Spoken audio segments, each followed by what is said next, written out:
So the first team on the list is the 76ers. Before I get started, here are the rules you need to know.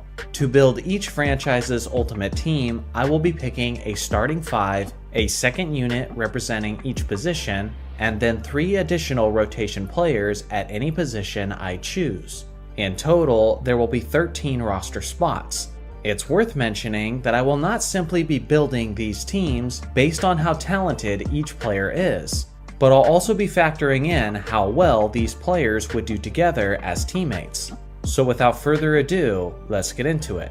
Starting at point guard for the ultimate 76ers is the incredible 6-foot scorer Allen Iverson. At his peak in 2001, Iverson carried his 76ers offensively to the NBA Finals, while securing the League MVP award. Although the answer was known primarily as a scorer, he was capable of facilitating more than most people usually recognize. Of the 10 players with the highest scoring averages in NBA history, Iverson has the 3rd highest assist per game average at 6.2 per game, which trails only LeBron James and Jerry West. There's definitely a debate to be had on whether Iverson is a point guard or a shooting guard, but based on his fit within this roster, I'm placing him at the 1. Starting as shooting guard alongside of Iverson is the 6'3" shooter Hersey Hawkins. At his peak, he was averaging about 22 points in Philadelphia and was an All-Star in 1991. There's certainly more talented players that you could put in the number 2 spot, but something that's rather interesting about the 76ers franchise is that they don't have many all-time great three-point shooters within their history, and this starting lineup will desperately need a perimeter shooter who can space the floor for the rest of the starting 5. Hawkins certainly fits that mold, as he hit 40.6% of his three-point attempts in his days in Philly. The player starting at small forward is one of the easiest choices of the entire list, and it's the man known as the Doctor, Julius Erving. This 6'7" wing was simply one of the greatest above-the-rim finishers of all time. Much of his prime years were in the ABA, but even as a 76er, Dr. J was a league MVP and an NBA champion. Honestly, not much elaborating should be necessary for this selection. Starting at power forward is the round mound of rebound, Charles Barkley. I understand he got his lone MVP in 1993 with the Phoenix Suns, but if you ask me, the best and most dominant version of Charles was actually in Philly, as he was at his peak athletically and was a terrifying combination of speed and power. He was a monstrous scorer who was always among the league leaders in rebounds while shooting consistently around 60% from the field. Now, picking the starting center is actually a little tough, as it's easily the most stacked position within the 76ers organization. But for me personally, I gotta go with the incredible Wilt Chamberlain, and specifically, I'm thinking of the 1967 and 1968 version that was nearly leading the league in scoring, assists, rebounds, and efficiency all at the same time. This unselfish and more selective version of Chamberlain would mesh together beautifully with this incredibly strong starting five. So now let's look at the second unit. Coming off the bench at point guard would be the 6'1" Hall of Famer Maurice Cheeks. He's one of the more underappreciated stars of basketball history, as he was one of the greatest defensive players ever at his position, and he was also a solid floor general who had elite court vision. At the shooting guard spot for the second unit is the 6'2" Hall of Famer and the 10-time All-Star Hal Greer. For much of his career, he was the underrated sidekick of Wilt Chamberlain, and was a solid two-way threat as he could punish you with his solid scoring, or he could find the open man if the defense wasn't careful. The small forward for the second unit will be the 6'6" star Billy Cunningham. This man was so much better than most people realize, as he was an awesome combination of grace and hustle. In his prime, he was simultaneously a top scorer in the league while being an elite rebounder. And in 1970 specifically, he averaged 26 points per game while pulling down 13 boards per game. He was also a massive contributor for the 76ers championship team in 1967, and he'll fit in quite well with his team-oriented second unit. The power forward for the second unit is simply one of the greatest defensive players of all time, Bobby Jones. This 6'9" weapon was nicknamed the Secretary of Defense, and for good reason, as he made 11 all-defense teams in his 12-year professional career. He'll be right at home, providing energy and effort off the bench, as he won the Sixth Man of the Year award in 1983. He also had quality shot selection, as he was regularly among the league leaders in field goal percentage. The backup center is the 76ers' former MVP and Finals MVP, Moses Malone. In this second unit, he'll have tremendous chemistry with Mo Cheeks and Bobby Jones, as they were all teammates on the historically dominant 1983 76ers. Basically, every loose board will be his, as Moses was one of the greatest rebounders of all time, and more specifically, the greatest offensive rebounder of all time. If you need me to elaborate on why he's the guy to back up Wilt Chamberlain, then you should probably just watch my Moses Malone video to gain a greater appreciation of his game. So now that we've established the starters and the second unit, let's pick the three rotation pieces. First off, I'm taking Joel Embiid as the most obvious selection. I gotta admit, having Embiid as simply a rotation player kinda feels disgusting, but it would feel even worse to reduce Wilt Chamberlain or Moses Malone to that role, so it kinda is what it is. I will say, having a 30-point scorer like Embiid in a rotation spot certainly speaks to the depth and talent of this team. But in a playoff situation, there's no question that I'd rather have Moses and Chamberlain getting the majority of the minutes. For my second rotation spot, give me the 6'3" shooting guard Andrew Toney. This two-time All-Star was a solid and efficient offensive weapon for the 1983 76ers. And with four other players from that team, Toney will be right at home on this roster. For the third rotation spot, and my final spot on this roster, give me the point guard James Harden. Sure, his prime seasons were certainly with the Houston Rockets, but even since, Harden is simply too good to leave off the roster, and whether he's needed as a scorer or a distributor, he can have a massive impact off the bench. So here is a final look at my 13-man roster that to me represents the ultimate Philadelphia 76ers team. They may not be the most stacked franchise within this series, but they're certainly in the argument. First off, the starting point guard for the Bucks is the legendary Oscar Robertson. By the time Oscar arrived in Milwaukee, he was 32 years old and was no longer at the peak of his basketball abilities. But with that being said, he was still tremendously impactful in a multitude of ways, effectively scoring, rebounding, and assisting his way to an All-Star selection. Alongside of Kareem Abdul-Jabbar, he won the NBA championship in his very first season as a Buck. Given his veteran experience and his sound decision making, I'm very comfortable making him the starting floor general of this all-time Bucks squad. Starting at the shooting guard will be the 6'5" sniper Ray Allen. He was in his early to mid-20s during his days with the Bucks, and this version of Allen was actually a solid combination of lethal perimeter shooting and a fantastic slasher, who would often finish plays well above the rim. Many people forget or simply never knew that the younger version of Allen was a superstar in his own right, who had the handles to take players off the dribble and had the athleticism to be a dominant scorer even inside of the painted area. Oscar will absolutely love finding Allen at the three-point line or as a slashing scorer. Starting as small forward is the perennial all-star Marcus Johnson. This 6'7" wing was an elite scorer and rebounder during his prime, averaging as high as 25 points and 10 rebounds in his first 2 seasons in the league. For a scoring small forward, he was one of the most efficient players of all time, hitting 51.8% of his shots throughout the totality of his career. And in 1979, when he averaged 25.6, he was hitting a remarkable 55% of his field goal attempts. Very few non-centers in league history have averaged that many points on that level of efficiency.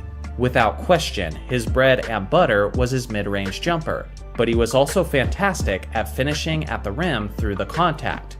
He would certainly be a major contributor for this starting unit. Starting at power forward is none other than the Greek freak, Giannis. You guys know all about this guy. A 7-foot athletic specimen who is one of the most intimidating two-way players of all time. He has 2 MVPs, he's a former Defensive Player of the Year, an NBA champion, and a dominant Finals MVP. For this group, Giannis will be providing plenty of facilitating, scoring, rebounding, and rim protection. He's not an elite perimeter shooter, but he'll certainly enjoy kicking the ball out to his other elite perimeter shooting teammates. On this roster, Giannis won't be leaned upon as heavily as he's used to, but I don't think it's something that would cause him any frustration. Starting at the center position is arguably the greatest center in basketball history, Kareem Abdul-Jabbar. Sure, he was most famous for his days with the Los Angeles Lakers, but without question, he was the most dominant during his time in Milwaukee, especially on the offensive end of the court.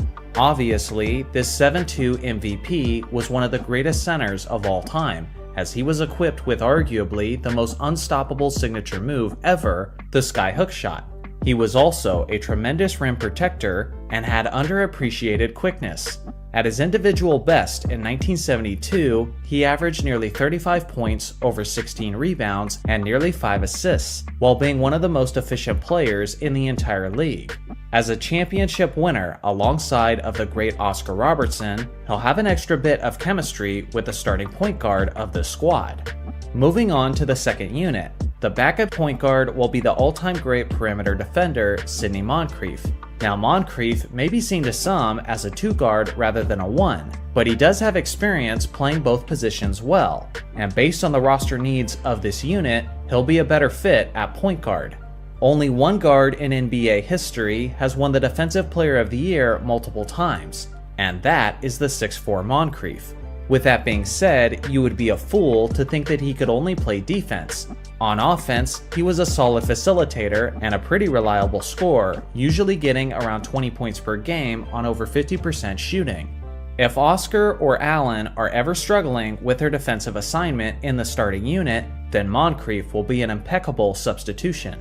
The backup shooting guard will be the 6'6" shooter Michael Redd. Throughout the 2000s, Redd was one of the most lethal volume 3-point shooters in the entire league. Yet for some reason, he seems to have been widely forgotten by the basketball community. I certainly haven't forgot his abilities though, as you had to stay close to this man on the perimeter at all times. Otherwise, he would make you pay for it. He was never considered elite in any area other than as a scorer, but at his best in 2007, he was scoring 26.7 points per game while finishing in the top 10 in the league for 3-pointers attempted per game. Similar to Ray Allen's impact in the starting unit, Michael Redd will be the primary floor spacer for the second unit, as he'll do a fantastic job of keeping the defense honest. The backup small forward will be the 6'7" champion, Chris Middleton. This modern star has had a significant impact on the Bucks in recent years, and on this all-time squad, he'll be chipping in as well. Middleton gives this roster another valuable three-point shooter and championship experience. Obviously, as a longtime teammate of Giannis, there will be some chemistry when those two players happen to find themselves on the floor together. The power forward for the second unit will be the 6'9" Terry Cummings. This former All-Star was a consistent double-double player, who was actually the team's leading scorer when they eliminated Michael Jordan and the Chicago Bulls in the 1985 playoffs, while averaging nearly 30 points per game over the series. During his era, he had elite ball handling and footwork that was extremely rare for a power forward. His jump shot was also extremely difficult to defend due to his pull-up jumper with an extremely high release point. He'll certainly be an offensive spark for his team off the bench. The backup center behind Kareem Abdul-Jabbar is the 6'11" beast Vin Baker. Almost all of his All-Star appearances were made in his days in Milwaukee, and he was a consistent threat in the post as he was a fundamental player with solid footwork, which enabled him to get plenty of points in and around the paint. At his peak, he was averaging around 20 points and 10 rebounds, leading the Bucks in both categories. Now to finish up the roster with 3 rotation players. First off is the 6'6" small forward Bobby Dandridge. This two-way star won an NBA championship with the Bucks and with the Bullets. He was typically dropping around 20 points per game and 7 rebounds a game, while being a terrorizing perimeter player with his elite smothering defense. The second rotation player is the 2-time 6th Man of the Year, Ricky Pierce. This 6'4" shooting guard was a certified bucket, who was a tremendous scorer for his team. For example, in the 1989 to 1990 season, Pierce led his Bucks in scoring, averaging 23 points per game on 51% shooting, regardless of the fact that he didn't even start a single game that year, making him one of the few players in NBA history to lead his team in scoring as the 6th man. That efficient average of 23 points per game came in only 29 minutes per game. If this team ever found itself needing a solid offensive spark, then you can bet that Ricky would be coming off the bench gunning it. The last rotation spot goes to the big dog, Glenn Robinson. He was a 6'7" small forward who did a little bit of everything. Throughout his career, he averaged 20 points per game and was also chipping in as a quality rebounder. Defensively, he also had quick hands, as he was often leading the team in steals per game. At this point, I'm pretty convinced that this roster would have absolutely no issues scoring the basketball. But if so, Robinson would be yet another solid offensive spark off the bench. So here's a final look at the complete roster of this Ultimate Bucks team. This team is packed with amazing scorers, and many of them shot above 50% from the field. With elite shooters, the spacing would be pretty solid on this all-time squad. And beyond that, there is a multitude of elite and stifling defenders, ready to make life hell for the opposing team. Here is my list of honorable mentions for the Bucks, should any of these players have made the roster instead. Starting at the point guard position is the sensational and explosive Derrick Rose. His peak may have been short-lived, but before the ACL tear, he was one of the best players in the entire league, as he was the youngest MVP winner in NBA history, securing the award at just the age of 22. Not only was he one of the fastest players in the game, but his ability to finish around the rim was absolutely lethal, as he had a dangerous layup package and amazing mid-air body control, reminiscent of another former great out of Chicago. In his heyday, he was the floor general of a strong and defensively minded Bulls team, and on the Ultimate Squad, it will be more of the same, except just a million times better. Starting at the shooting guard position is a guy who was pretty decent at basketball, Michael Jordan. What do I have to say that you guys don't already know? MJ is arguably the greatest two-way player in basketball history, as he has 10 scoring titles and 9 first-team all-defensive selections. Basically, all the post scoring will be covered thanks to this 6'6" guard, and with Jordan's clutch gene providing his playoff scoring average of 33 points per game, he'll certainly make Chicago a force to be reckoned with regardless of who they're matched up against. At the starting small forward is the 6'7" slasher Scottie Pippen. Right next to Jordan, Pippen will make the perimeter defense an absolute nightmare for opposing guards. But beyond that, Pippen will help the Bulls execute in transition. And between Rose, Jordan, and Scottie, they'll have one of the most terrifying fast break trios of all time. I wouldn't necessarily describe Derrick Rose as a pure point guard, so when it comes to facilitating, Scottie's contributions will be very appreciated as basically a point forward. Starting at power forward for this Chicago group is the man they call the Worm, Dennis Rodman. As if this team wasn't already stacked enough on the defensive end, Rodman provides yet another player who can claim to be an all-time great defender. Even against some of the other Ultimate Franchise teams, the Bulls will still likely be winning the Battle of the Boards, as Dennis was the best rebounder throughout the 1990s, nearly getting as high as 20 rebounds per game over the course of multiple seasons. He won't be providing much offense, but with the wings on this roster, it's not like it's even necessary for their success. Now finally, we move away from the 96 Bulls, and starting at the center position will be the underrated center of the 1970s, Artis Gilmore. This 7'2" monster in the paint joined the Bulls in 1976 at the age of 27, and at his best, he was averaging about 23 points per game and 13 rebounds a game. Along with that, he was also a fierce rim protector, which is something the Bulls never had during their dynasty days of the 1990s. Obviously, he will be a massive upgrade from Luke Longley, which I'm sure Jordan and Pippen will appreciate. Now onto the second unit. The backup point guard will be the 6'3" sharpshooter Steve Kerr. Although the Bulls bolster a ridiculously powerful starting five, you may have noticed that one of the major things the roster was lacking so far is three-point shooting, and Kerr is simply one of the most efficient three-point shooters in the history of the game. At his best in 1995 and 1996, he shot over 50% from three-point distance in back-to-back seasons. With his remarkable ability to catch and shoot with extreme lethality, he will operate as a great floor spacer for a team packed with many dynamic wing slashers. The backup point guard will be the 6'7" wing Jimmy Butler. Although he's become most famous in his years since, many people often forget that the highest scoring season of Butler's career was actually in his youth in Chicago.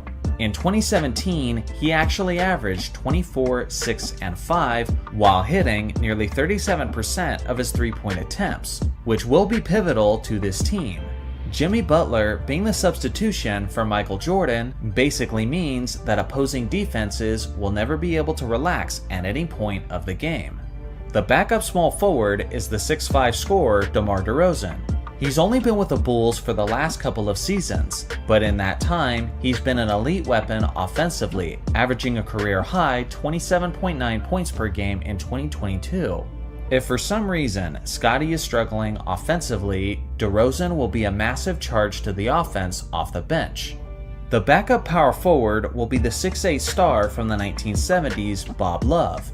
Bob is one of the great forgotten two-way players of NBA history, as he made 3 All-Defense teams and was an elite scoring 4, getting as high as 25.8 points per game in 1972. He was a solid rebounder, meaning that he'll be a great substitution for Rodman as the Bulls continue to dominate on the boards. The backup center for the Bulls will be the 6'11" All-Star Joakim Noah. This guy was a consistent double-double player in his days alongside of Derrick Rose. Noah was also a frustrating presence in the paint defensively, and over the course of his career, he secured 3 All-Defense Team selections, including the 2014 season where he won the Defensive Player of the Year. Between Rodman, Gilmore, Bob Love, and Noah, there will never be a safe time for opposing teams to enter the painted area. And now for the 3 rotation players for this squad. The first of these 3 players is the 6'10" small forward Tony Kukoc. This talented wing will provide the Bulls with much needed perimeter shooting, and as a solid ball handler, he's very capable of making plays for himself or for others. Add in the fact that he's one of the best clutch shot makers on the entire team, and he might even see some minutes in crunch time.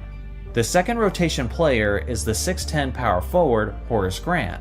He was a consistent double-double during his prime, and was the Bulls' third scoring option after Jordan and Pippen. He will provide low post stability for the team, both offensively and with the loose balls.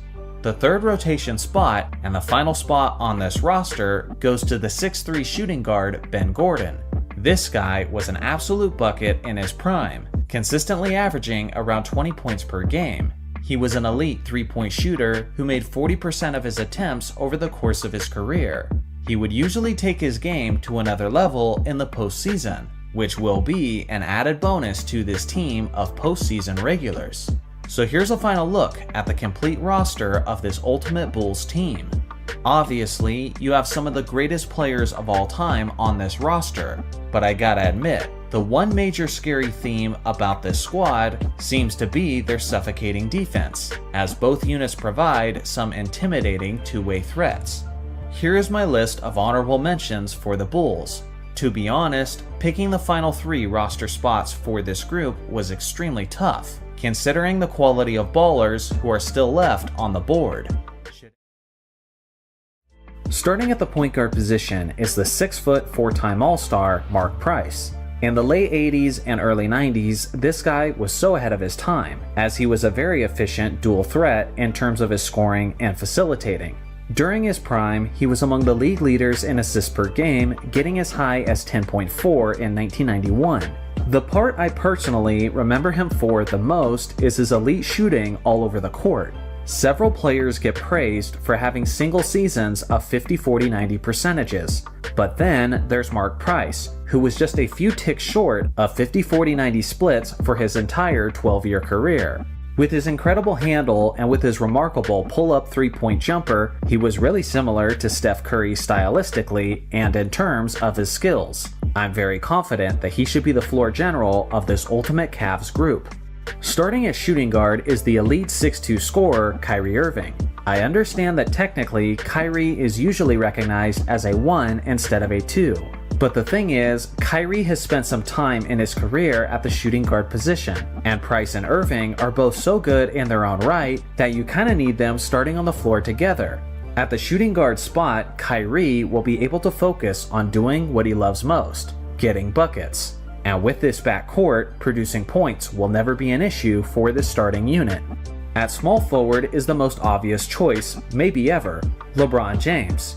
The only thing that's up for debate with this pick is which version of LeBron to pick, the pre-Miami Heat version or the post-Miami version. Personally, I want the post version, who was better in the postseason and had a legendary playoff run in 2018. With the Kings scoring, rebounding, and playmaking, he'll be making this team a considerable force regardless of which other Ultimate teams they're up against. There's a couple great choices for the starting power forward, but personally, I'm going with Kevin Love. Love has pre-existing chemistry and experience with LeBron and Kyrie, so from an X's and O's standpoint, he'll be a seamless fit in this starting unit. I also wanted a starter who could be considered as a stretch 4, and give Mark Price another capable perimeter shooter for him to facilitate too. Obviously, Love's prime years were in Minnesota, but make no mistake, he was still tremendously impactful in his first couple seasons in Cleveland. And beyond shooting, his ability to clean up the boards will be greatly appreciated as well. Starting at center is the underrated and underappreciated 7-footer Brad Daugherty. For a while, Brad was the co-star of Mark Price, and the tandem had the Cavs looking like perennial dark horse contenders in the Eastern Conference. He made 5 All-Star teams in his time in Cleveland, and he was putting up monstrous double-doubles on a nightly basis, as he usually averaged an efficient 20 points and 10 rebounds during his peak years. In Cleveland, LeBron James has never played with a center as impressive as Daugherty, and he will certainly be thrilled with the opportunity to throw lob passes to an athletically elite big man down low. Now for the second unit. The backup point guard will be the NBA Hall of Famer Lenny Wilkens. He was one of the great left-handed players of history. He's known mostly for his earlier years outside of Cleveland, but even at the age of 35 when he joined the Cavs, he still remained a top-tier floor general in the league. In that first season with the team, he averaged about 20 points, 8 assists, and 5 rebounds on 45% shooting. With his solid ball handling, his elite court vision, and with his sound decision making, this second unit will certainly be in good hands. The backup shooting guard is the 6'6" champion Ron Harper. Although he's most famous for his championship days as a member of the Chicago Bulls starting five, without question his best days individually came well before that. Even in just his rookie season with Cleveland, Harper was tearing up opposing defenses, averaging about 23 points, 5 rebounds, and 5 assists, while being among the league leaders in steals per game. In his youth, Harper was actually quite the athlete, as he would often finish high above the rim, dunking on some of the best rim protectors the league had to offer. The backup small forward is the former All-Star Mike Mitchell. In the early 1980s, this 6'7" wing was a master of the mid-range game, as he had excellent footwork and a lethal pull-up jumper. He wasn't the fastest or most explosive player, but he had a great understanding of the fundamentals and used it to be the leading scorer of his team. At his best in 1981, he averaged about 24.5 points and 6 rebounds on 48% shooting from the field. He'll be a tremendous spark off the bench for this group. The backup power forward is one of the most jaw-dropping athletes within the history of the franchise, Larry Nance. This 6'10" high flyer was actually the first dunk contest winner in the 1984 competition. But beyond the fact that he was a walking highlight, he was actually a pretty solid all-around player as well. In his days in Cleveland, he made 2 All-Star teams and was an NBA All-Defender. Thanks to his leaping ability and his high defensive IQ, his rim protection was remarkable, as he got as high as 3 blocks per game in 1992, while averaging about 17 points and 8 rebounds per game. Although he's technically backing up Kevin Love on this ultimate team, he's certainly good enough to steal the majority of the minutes. The backup center is the 7'3" Lithuanian Zydrunas Ilgauskas. When people say that LeBron played with absolute trash during his finals run in 2007, the player I'm most annoyed on behalf of is Zydrunas. The skilled and methodical big man was genuinely in the conversation of the top centers in the Eastern Conference for some time, as he made 2 All-Star teams in Cleveland. At his best, he was averaging 17 points and 8 rebounds, while being a reliable rim protector. Whenever Doherty will need a break, Ilgauskas will be more than ready to pick up the slack. Now onto the 3 rotation players. The first of the 3 players is the underrated point guard Andre Miller. Miller spent the first 3 years of his career in Cleveland, but he didn't hesitate to have an immediate impact. His best season with the Cavs was in 2002, when he averaged about 16 points, 11 assists, and 5 rebounds on 45% shooting. That year, he actually led the entire league in assists per game, ahead of all-time great distributors like Jason Kidd, John Stockton, Gary Payton, and Steve Nash. With point guards ahead of him on this roster like Mark Price and Lenny Wilkens, it will be hard for Miller to get a tremendous amount of minutes. But I also wouldn't be surprised to see him being the best player on the court every once in a while. The second rotation player is the 6'4" shooting guard Austin Carr. During the 1970s, Carr was an absolute problem for opposing defenses, as he usually averaged around 20 points per game. He was an NBA All-Star in 1974, regardless of the fact that his Cavs had one of the worst records in the entire league. The third rotation player and the final player on this roster is the 6'9" power forward / center Cliff Robinson, not to be mixed up with the former Blazers All-Star Clifford Robinson. Cliff Robinson of the Cavs was a powerful beast down low, and at his best in 1983, he was averaging about 18 points and 11 rebounds on 48% shooting. So here's a final look at the complete roster of this ultimate Cavs team. I doubt anyone watching this video was expecting this roster to be competitive with the other ultimate teams in this series. But I'm not gonna lie, this team is sneaky good, especially when it comes to their incredible rotation of floor generals. Add in Kyrie, LeBron, and some other underrated contributors, and I could certainly envision this team being a tougher matchup than anyone expected. Here is my long list of honorable mentions for this franchise. Should any of these players have made the roster instead? Starting at the point guard position is the 6'1" 4-time All-Star Rajon Rondo. I think a lot of people forget just how good this guy was in his prime. That's partially because of this weird dynamic where he was way younger than the Celtics' big three, so as Pierce, Garnett, and Allen were all declining, Rondo was only getting better.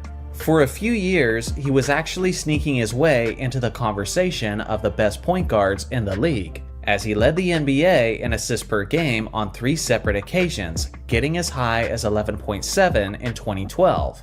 He was also an elite defensive player who was regularly among the league leaders in steals per game, and he earned 4 All-Defense Team selections.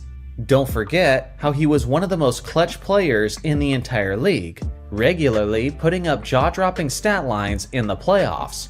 With so many offensive weapons in this starting lineup, they'll all be eating well with a prime Rondo doing the orchestrating. Starting at shooting guard is the 6'5" legend John Havlicek. This former superstar is certainly worthy of a spot on this starting unit, as he was an 8-time NBA champion, a 13-time All-Star, and made 11 All-NBA teams. He was also the very definition of a two-way player, as he made 8 All-Defense teams while filling up the stat sheet on offense. Specifically, in 1971, he averaged 29 points, 9 rebounds, and 7 assists on 45% shooting from the field.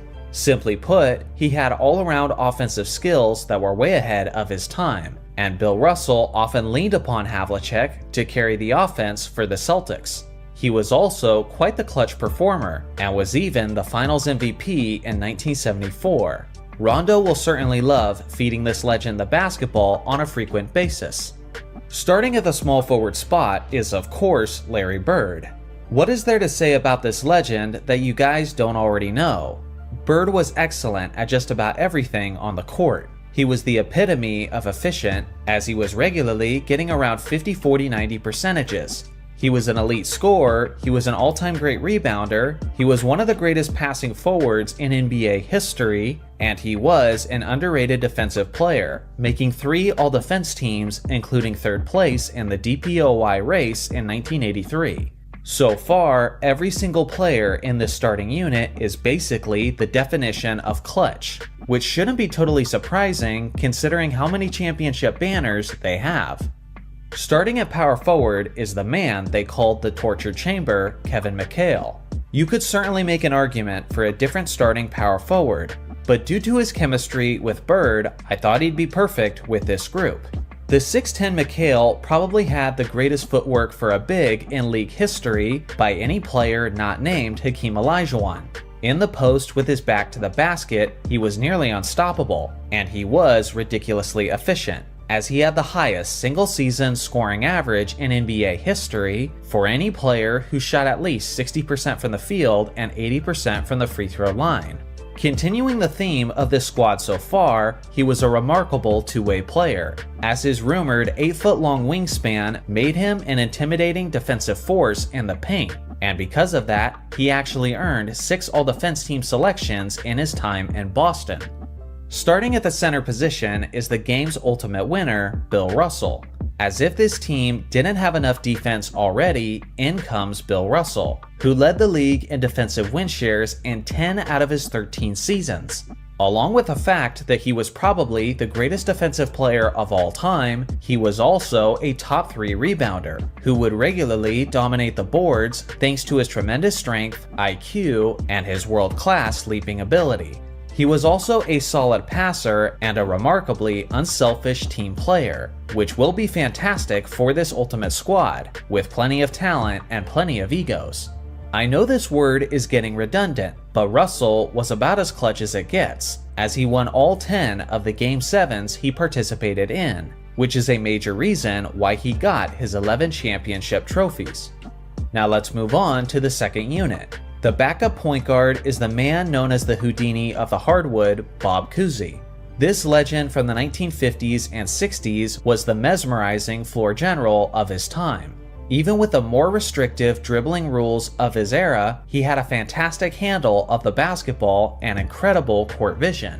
He actually led the NBA in assists per game for a whopping 8 straight seasons, which is easily the most in NBA history. His one major flaw was actually a flaw of his era, and that was the fact that he had a terrible field goal percentage, as the general basketball player was learning proper mechanics of the jump shot, and sometimes they didn't even jump.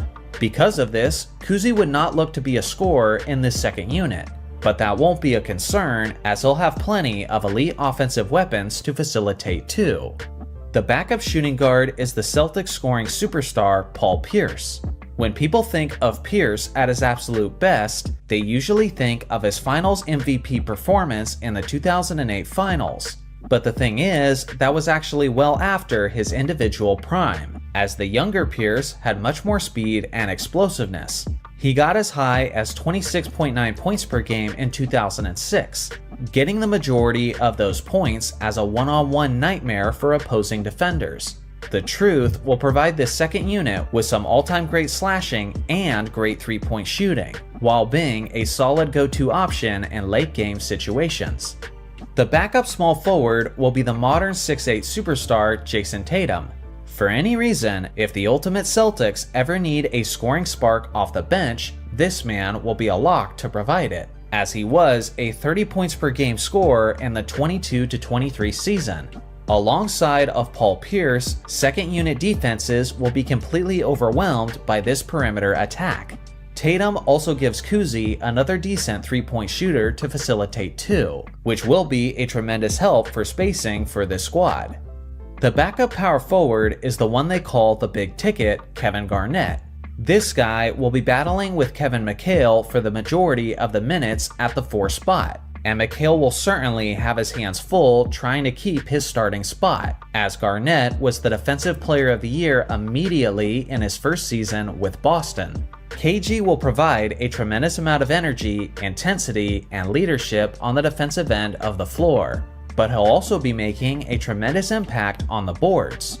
Although his prime days were certainly in Minnesota, there's no question that the Boston version of Garnett was still a massive difference maker. The backup center will be the 1973 MVP Dave Cowens.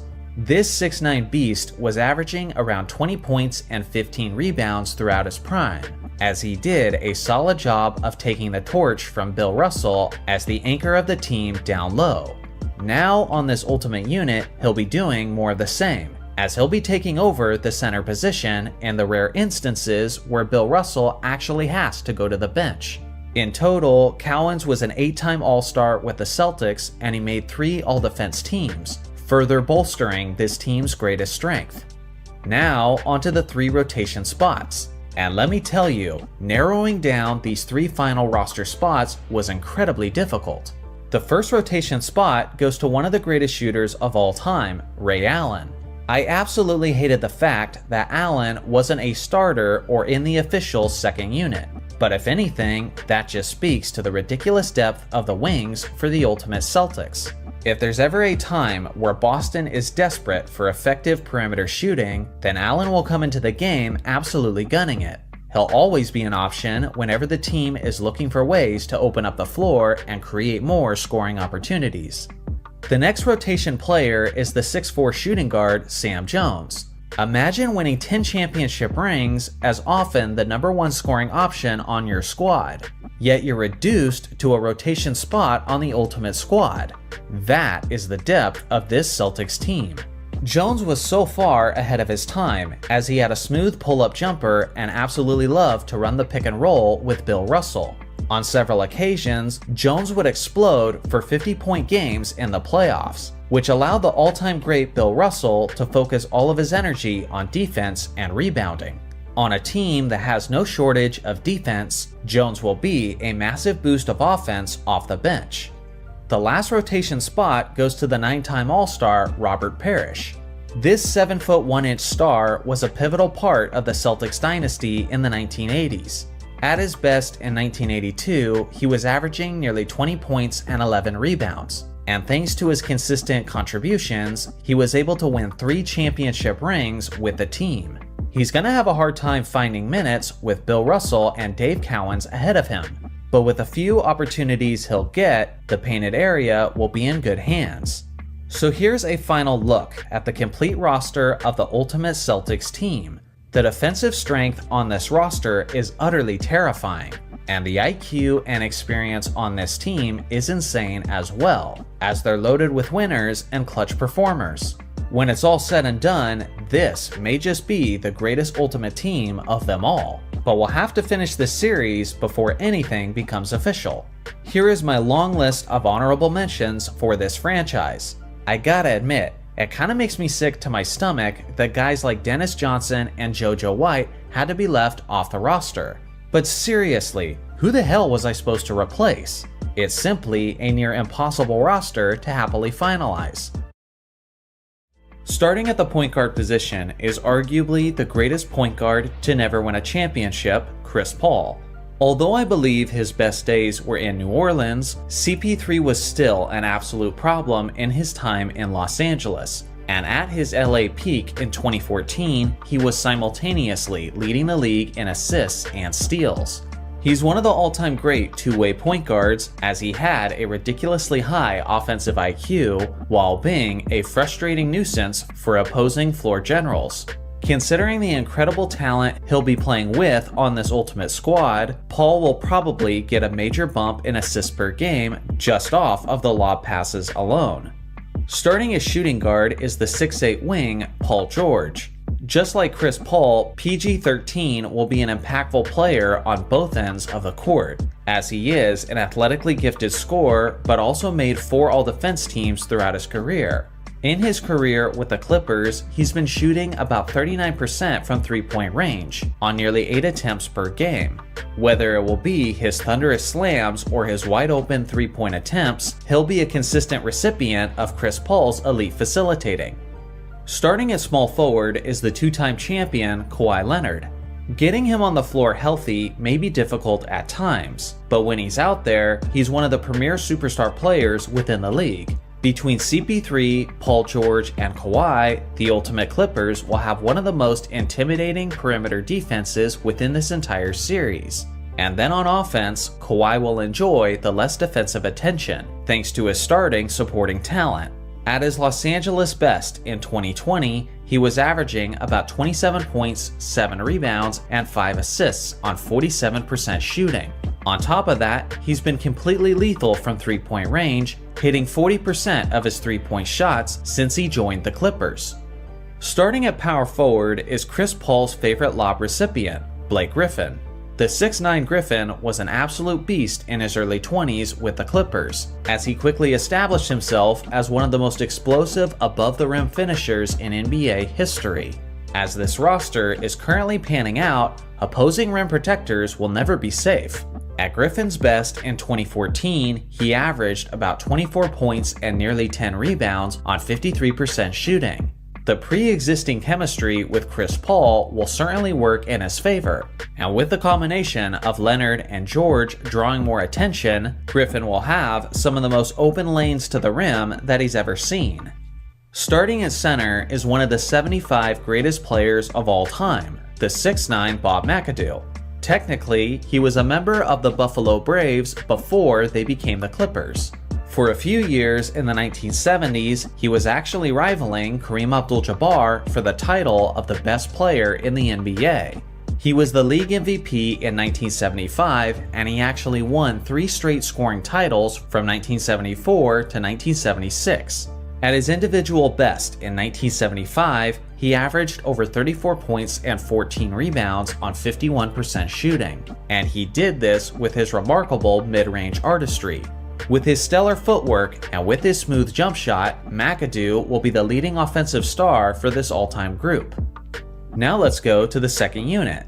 The backup point guard is the veteran floor general, Sam Cassell. Although Sam I Am was 36 years old at the time he joined the Clippers, he remained an elite player and was tremendously impactful for their playoff run in 2006.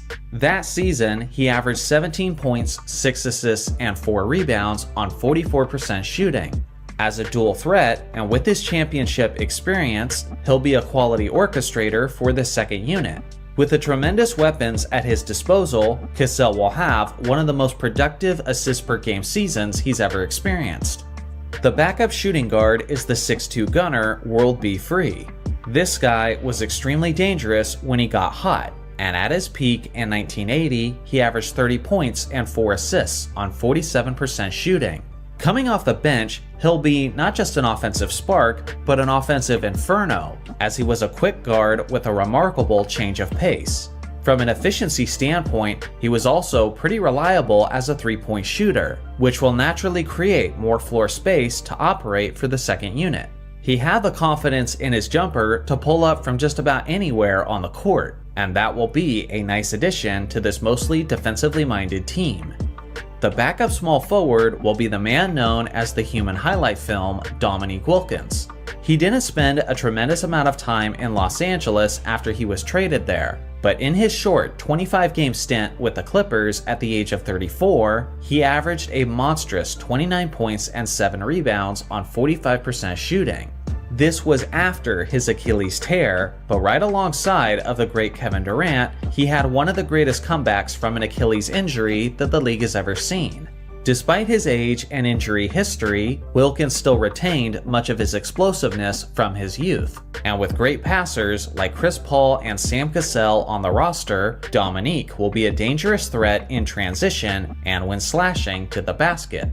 The backup power forward is the 6'9" beast Elton Brand. He didn't have the greatest longevity, as he only made 2 All-Star teams in his entire career, but at his best in the 05-06 season, Brand led his Clippers to an overachieving playoff run, as he averaged nearly 25 points, 10 rebounds, and 2.5 blocks on 52.7% shooting. He'll make a fantastic substitution for Blake Griffin, seeing how he has a different approach to the game and prefers to assert his dominance with less athleticism, but more strength and bullying in the paint. With that being said, he did have a really quick first step, and would often catch the defender off guard with his remarkable quickness. The backup center is the 6'11" monster DeAndre Jordan. He was never a great scorer, and he was a tremendous liability from the free throw line, but he was also one of the greatest lob threats in NBA history, and was also a dominating presence on the boards, as he led the league in rebounds per game twice, getting as high as 15 rebounds per game in 2015. He was also a solid rim protector who made 2 all-defense teams in Los Angeles. Bob McAdoo will certainly be the anchor of the offense at the center position, but if a more tenacious defensive presence is ever needed, then Jordan will be a stellar substitution. And now for the 3 rotation players for this franchise. The first is the 6'3" shooting guard Randy Smith. Throughout the 1970s, this guy always played with hustle and heart. He was incredibly fast, he had a solid handle of the basketball, and was absolutely relentless about attacking the rim. At his best in 1978, he averaged nearly 25 points, 6 assists, 4 rebounds, and 2 steals on 46% shooting. He was also the All-Star Game MVP that season as well. The second rotation player is the 6'10" power forward Danny Manning. This 2-time All-Star had a solid jump shot up to 20 feet out, and was one of those rare bigs of the 1990s who could actually stretch the floor on offense. He was a graceful player and a fundamentally sound scorer, who was great at running the floor and finishing with his solid athleticism. At his best in 1993, he was averaging about 23 points and 7 rebounds on 51% shooting. He tended to get in foul trouble quite a bit, but when he was out there, he was always incredibly impactful on offense. The third rotation player and the last player on the roster is the 6'6" combo guard Ron Harper. He was famous for being the starting point guard of the 1996 Chicago Bulls, but in his more youthful days in Los Angeles, he was a premier scorer and was consistently among the league leaders in steals per game. During that 4-year stretch, he averaged just short of 20 points per game while putting up 5 rebounds, 5 assists, and 2 steals. On this roster, he'll be yet another dangerous player who can finish above the rim with regularity. So here's a final look at the complete roster of this Ultimate Clippers team. I'm pretty sure no one expected this team to be among the best teams in this series. But honestly, considering their losing history and their somewhat shorter existence, I'm actually surprised they're as decent as they are. Their biggest issue appears to be their health concerns, as most of their starters have a history of missing many games. but assuming they're all available, then they're actually quite formidable. Here is my list of honorable mentions for this franchise, should any of these players have made the roster instead. Starting at the point guard position is the 6'3" highlight machine, Ja Morant. He's only 24 years old and is still establishing his legacy in the NBA, but regardless, he's easily the best point guard in the history of this franchise. With his tremendous scoring and solid facilitating, he'll be a dangerous two-way threat for this all-time squad. He'll set the tone for what will be a youthful team, and with him leading the way at the point, there should never be a time where they're lacking energy and effort. Starting as shooting guard is the 6'4" harasser, Tony Allen. Obviously, Allen was not an offensive specialist, as he only averaged 8 points in his career on 47% shooting from the field. But what he was is one of the greatest defensive players in NBA history. Statistically, he wasn't the type to get a ton of blocks or steals, but he was the type to smother the opposing star guards with his incredible on-ball defense. According to Kobe Bryant, Tony Allen was the toughest defender he's ever played against, and the numbers back up that statement, as the Mamba only shot 42% from the field and 28% from the three-point line when playing against Tony Allen. For his career, Allen made a total of 6 all-defense teams, which only a few guards have ever achieved. Starting at small forward is the 6'9" star Shareef Abdur-Rahim. This talented scorer was fantastic in the post with his back to the basket. Back in his days with Vancouver, he was usually averaging around 20 points and 8 rebounds, around 46% shooting. In an era packed with strong and physical forwards, Shareef was a more skillful, finesse kind of player. With his quickness, he would often beat his man off the dribble and get to the rim before the help defender could respond. He was consistently a borderline all-star during his prime, and he'll certainly be a massive contributor for this all-time group. Starting at power forward is the 7-foot Spaniard Pau Gasol. As good as he was in Los Angeles, you could certainly argue that his peak was in his youth in Memphis. During his years with the Grizzlies, he averaged about 19 points, 9 rebounds, 3 assists, and 2 blocks on 51% shooting. One thing this squad will have is a tremendous amount of size, and more often than not, the 7-foot Pau will enjoy a mismatch in his favor at the power forward position.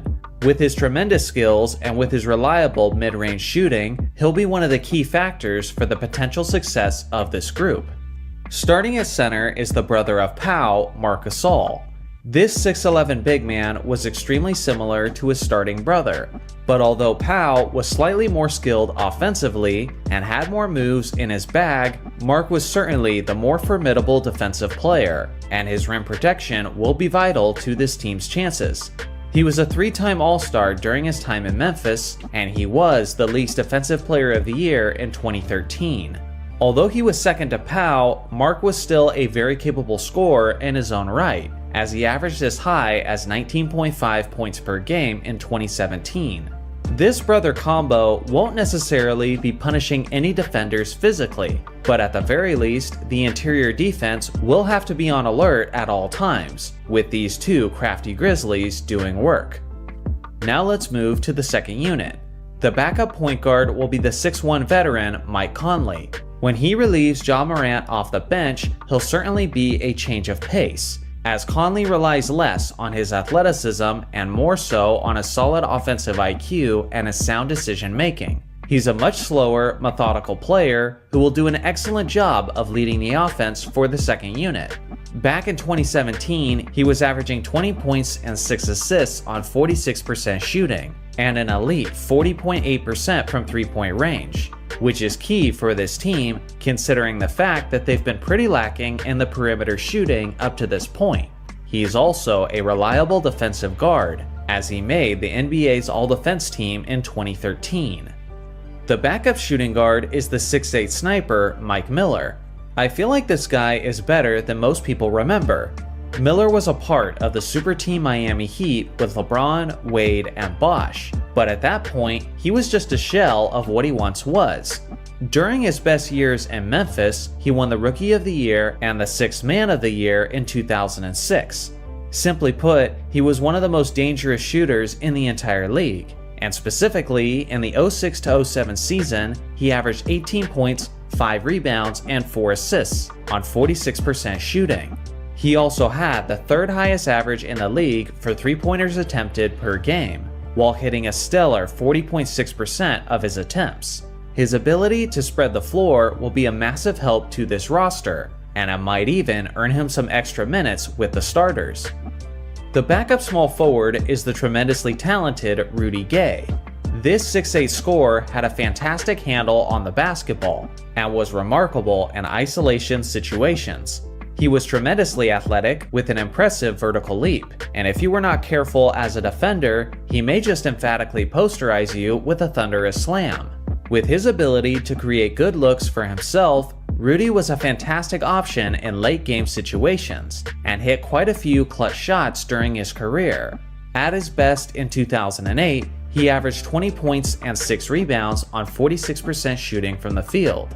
If the starting unit ever needs a quick boost of offense, then Rudy will be a great substitution who will come out firing.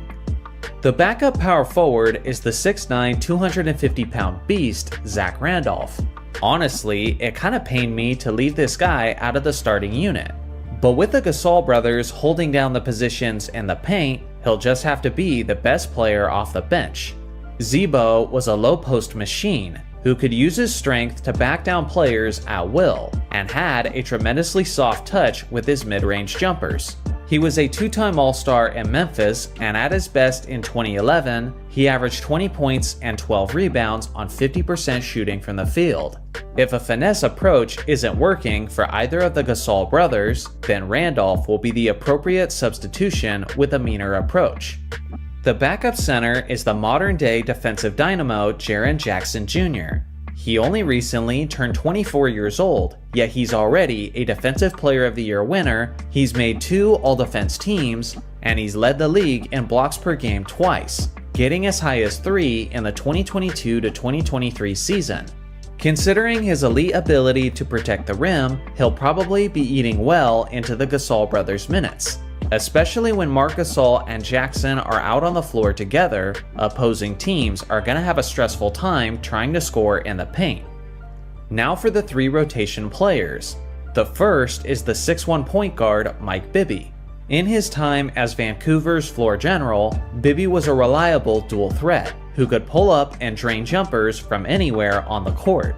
At his best in 2001, he averaged 16 points and 8 assists on 45% shooting. With solid options ahead of him like Morant and Conley, there won't usually be many minutes available, but if he's ever needed, he'll be there, considering the fact that he never missed a game in his career as a Grizzly. The second rotation player is the 6'8" small forward Shane Battier. From the day this guy entered the league, he was always a solid 3-and-D player, as he made 2 All-Defense team appearances thanks to his relentless hustle and his tremendous length. He made 38% of his 3-point attempts in Memphis, and he'll be relied upon for his 3-point shooting with this group as well. The last rotation spot goes to the man known as Big Country, Bryant Reeves. This 7-foot, 275-pound center was an intimidating force in the late 1990s, as he used his size and power to occasionally oppose his will on smaller defensive players. At his best in the 96-97 season, he averaged 16 points and 8 rebounds on 49% shooting. Seeing how the best advantage for this Grizzlies team is their size, I thought I might as well lean into it with the addition of Reeves. So here's a final look at the complete roster of this Ultimate Grizzlies team. One thing to consider is how this franchise has only existed since 1995, which means they've had significantly less time to accumulate talent. Regardless, this is how they stack up. Let me know in the comments section how this Ultimate team would do in the Ultimate 30-team league. Also, here's my list of honorable mentions. Should any of these players have made the roster instead? Starting at the point guard position is the 6'1" perimeter shooter, Trae Young. Seeing how he's a modern day player who's still in his mid-20s, you're all familiar with this guy. Trae is usually among the top 10 players in the league in both points and assists per game. As a dual threat, he'll be perfectly suited to run the floor for this all-time talented group. Thanks to his perimeter shooting, he'll be creating plenty of space for his dynamic wing teammates to operate. Starting at the shooting guard spot is a man who was ahead of his time, Pistol Pete Maravich. This 6'5" sharpshooter loved to run the fast break, and with his remarkable highlight-worthy passes, he'll be helping Trae Young find all of the open players on the court. He had a remarkable handle of the basketball and had a lethal pull-up jumper even as far as three-point range. He made 2 All-Star teams with the Atlanta Hawks, and at his best in 1974, he averaged nearly 28 points, 5 assists, 5 rebounds, and 1.5 steals on roughly 46% shooting from the field. Starting at small forward is the one they call the human highlight film, Dominique Wilkins. He's most remembered for his insane dunks both in the actual games and in the NBA's dunk contests. But simply put, he was one of the greatest scorers in NBA history. He led the NBA in scoring in 1986, averaging about 30 points, 8 rebounds, and 2 steals on 47% shooting. He was a franchise superstar who would often go head-to-head in solo battles with the best players in the league, like Larry Bird and Michael Jordan, and oftentimes Dominique would come out on top with a better individual performance. With great passers in the starting unit like Trae Young and Pete Maravich, Dominique will be eating well, consistently putting up a highlight show at the rim. Starting at power forward is the 11-time All-Star Bob Pettit. Not only is he arguably the greatest player in franchise history, but Pettit is also one of the greatest power forwards of all time, as he won 2 league MVPs, 2 scoring titles, and an NBA championship, all as a St. Louis Hawk. This 6'9" star will do an excellent job of cleaning up the boards and providing additional low post scoring. At his individual best in 1959, he averaged a league-leading 29 points, 16 rebounds, and 3 assists on 44% shooting from the field. It's also worth mentioning that he was an NBA All-Star in every single season of his career, so without question, he'll be providing both quality and consistency for this all-time group. Starting at center is the all-time great rim protector, Dikembe Mutombo. I figured that the starting unit was already overpowered enough with offensively minded players, so down low they'll have one of the greatest defensive players of all time, who built his entire legacy off of denying slashers at the rim. Not only did Mutombo win 2 Defensive Player of the Year awards in Atlanta, but he was also a league-leading rebounder. Specifically, in the 99-2000 season, he averaged 11 points, 14 rebounds, and over 3 blocks on 56% shooting from the field. With great playmakers on the squad, this 7'2" mountain will make a great recipient for all the lob passes coming his way. Now let's look at the second unit. The backup point guard will be the 9-time All-Star Lenny Wilkens. With Trae Young as the starter, the Hawks have a floor general who will often look to score for himself. But if a more traditional pure point guard is ever needed, then Lenny will be a fantastic substitution. He was solid at finding his open teammates, and when he chose to keep it for himself, he was a remarkable finisher around the rim. At his St. Louis best in 1968, he averaged about 20 points, 8 assists, and 5 rebounds on 44% shooting. The backup shooting guard is the NBA Hall of Famer Lou Hudson. Sweet Lou was 6 foot 5 inches tall, and he had a silky smooth jump shot that made him one of the best scorers in the league throughout the 1970s. In the instances where he and Pete Maravich share the floor together, they'll have a tremendous amount of chemistry as they functioned well as teammates in the 1970s. He made 6 All-Star teams, which were all with Atlanta, and at his best in 1973, he averaged 27 points, 6 rebounds, and 3 assists on 48% shooting. He'll certainly be a guaranteed surge of offense every time he comes in off the bench. The backup small forward is another guy who has no problems getting buckets, ISO Joe Johnson. This 6'7" wing has great fundamentals, and he specialized in creating shots for himself. Thanks to this quality, he was one of the most clutch go-to players in the league in the final few minutes. Honestly, even though he's coming off the bench, I expect Joe Johnson to be out on the court during the final few possessions of close games. He made 6 straight All-Star teams as a Hawk, and his peak year was the 06-07 season, where he averaged 25 points, 4 rebounds, and 4 assists on 47% shooting. The backup power forward is an underrated player from years past, Paul Millsap. This 6'7" force was an NBA All-Star 4 times, and all 4 of those times were as an Atlanta Hawk. He'll definitely be a change of pace whenever he comes in to replace Bob Pettit, as Millsap was fantastic in both pick and pop and pick and roll situations. He was a respected stretch 4 who you should never give too much space on the perimeter. During his years as a Hawk, he usually averaged about 17 points and 8 rebounds on 46% shooting. The backup center is the man known as the chairman of the boards, Moses Malone. By the end of this series, it will be interesting to see just how many different teams Moses Malone is actually on. His best years certainly happened as a 76er and as a Rocket, but he was still massively impactful when he arrived in Atlanta at the age of 33. In his first season as a Hawk, he was an NBA All-Star and averaged 20 points and 12 rebounds on 49% shooting from the field, and he was second in the league overall in offensive rebounds per game, giving his team 4.8 second chance opportunities on a nightly basis. Now let's look at the 3 rotation players. The first is the franchise's all-time leader in steals, Mookie Blaylock. Simply put, he was one of the greatest defensive point guards ever, as he made 6 all-defense teams in his career. His nickname was simply the Thief, and for obvious reasons, as he led the league in steals twice, getting as high as 2.7 in 1997. If a nuisance is ever needed who could also score and facilitate, then this man will make a solid substitution. The second rotation player is the 6'4" small forward, Cliff Hagan. With the St. Louis Hawks, he was a 5-time All-Star and was a part of the 1958 championship team alongside of Bob Pettit.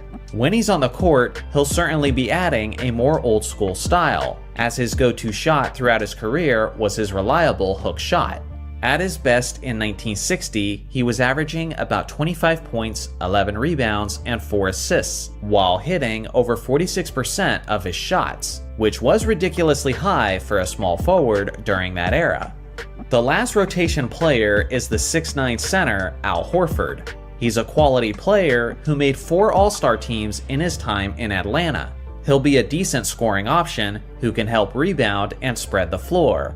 With bigs ahead of him like Dikembe Mutombo and Moses Malone, there might not be a tremendous amount of minutes available, but in the few cases where he's called upon, he'll have an immediate impact off the bench. So here's a final look at the complete roster of this Ultimate Hawks team. Looking at this group as a whole, they're tremendously stacked on offense. But with that being said, they're not a very strong team defensively, with very few exceptions like Mutombo and Blaylock. Because of this, I picture this team trying to simply outscore opponents, with both teams well exceeding 120 points just about every night.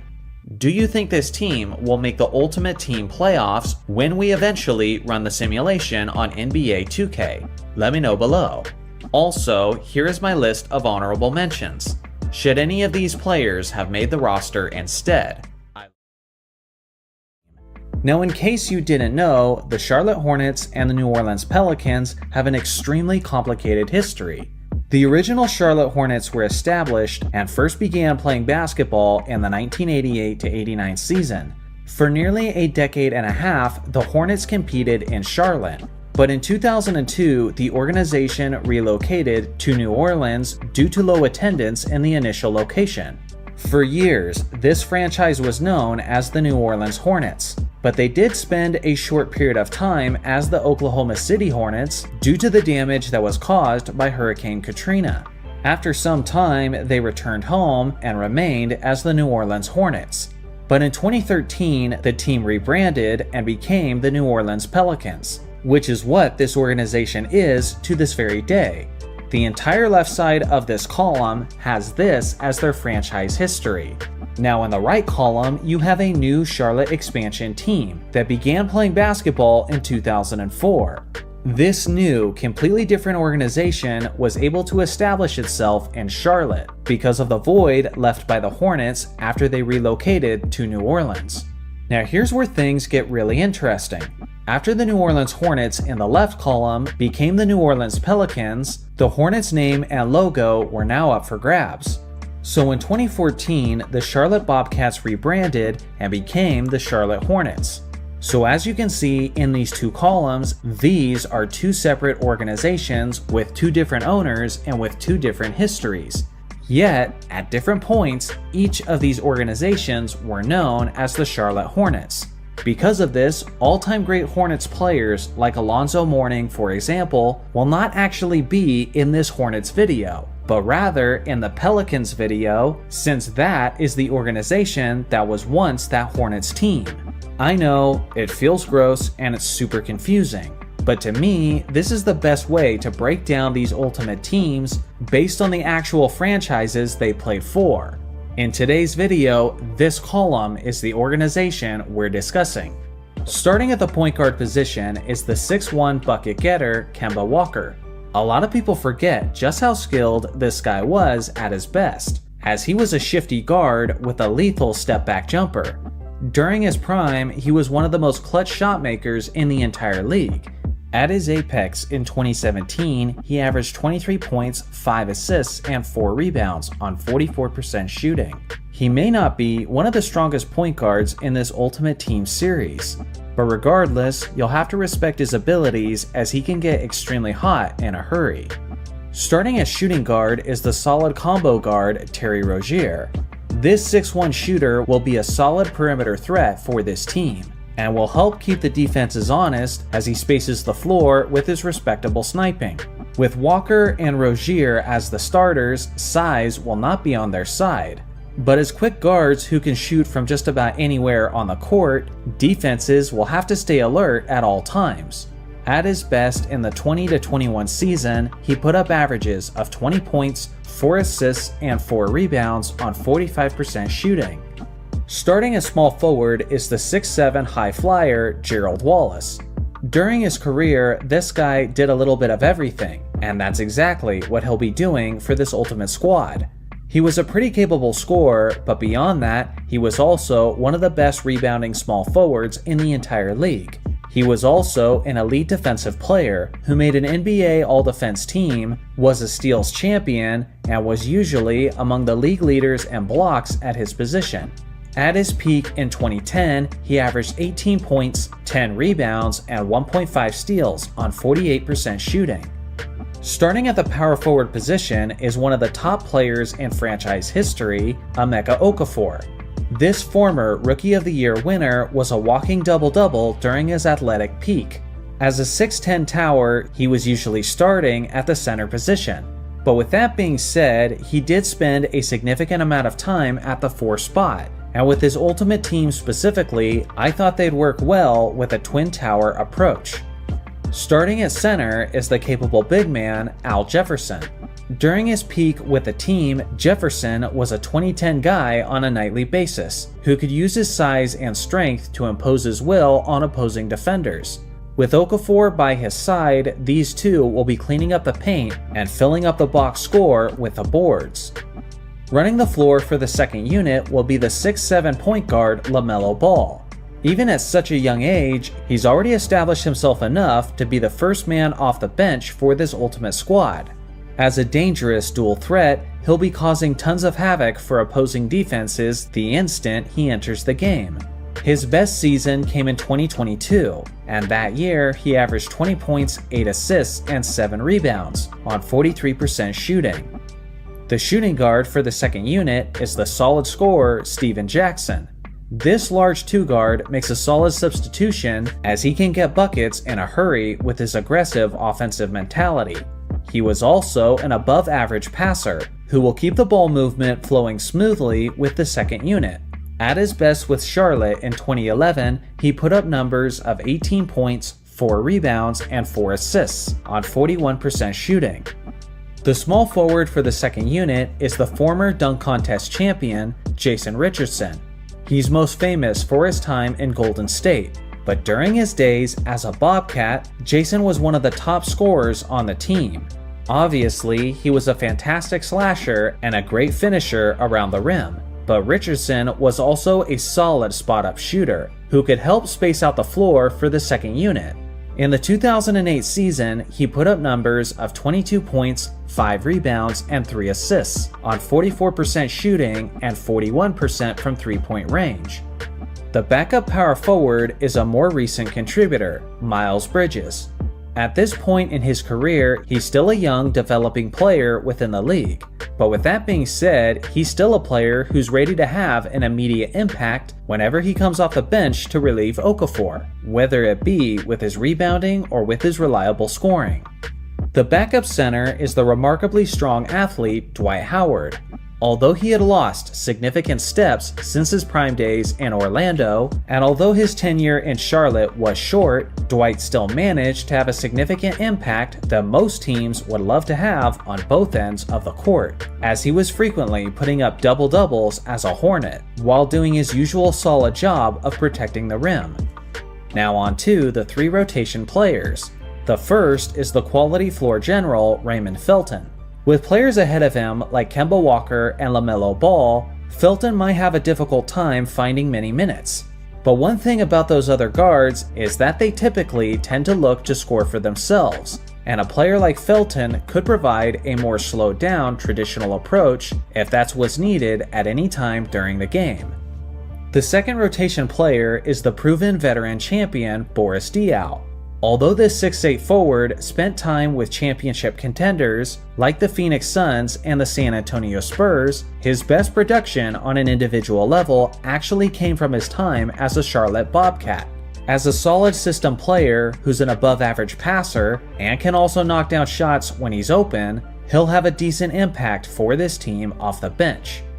And now, the third rotation player and the last spot on the roster goes to the reliable small forward Gordon Hayward. His biggest issue in Charlotte is managing to stay healthy, but with plenty of time on the bench to heal and recuperate, he'll be able to come in and be a decent spark most of the time when he's called upon. So here's a final look at the complete roster of this Ultimate Hornets team.